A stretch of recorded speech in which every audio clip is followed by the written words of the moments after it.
Okay, jamani, kazini kwa dokta kuna kazi. Kazini kwa dokta kuna nini? Kuna kazi. Okay?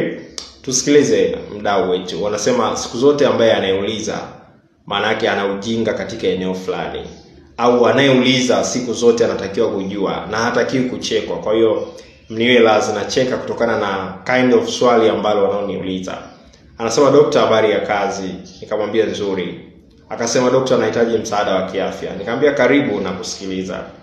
Akanambia mke wangu mashavu ya ndani ya uke ni makubwa kuliko ya nje. Je, hilo ni tatizo? Okay?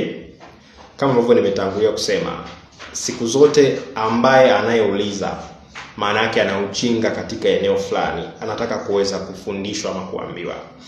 Kwenye issue ya vaginal lips ama mashavu ya uke, kila mwanamke anatofautiana.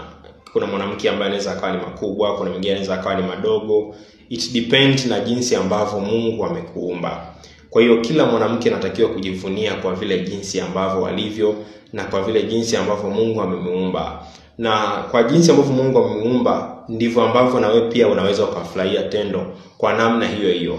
It's not a problem kwamba wewe ukiwa na mashavu makubwa sana uweze ukafurahia tendo. No.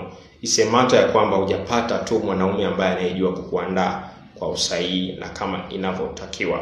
Kwa hiyo hili sio tatizo. Kila mwanamke Mungu amemuumba kwa jinsi alivyo. Kwa hiyo kila mwanaume anatakiwa appreciate kwa jinsi ambavyo mke wake alivyo kimaumbile, na kila mwanamke anatakiwa ajikubali kwa jinsi ambavyo ulivyo. Usije ukajiona kama ni mgonjwa, usije ukajiona kama ni mkosaji. Mungu akubariki, nikutakie siku njema. Bye bye.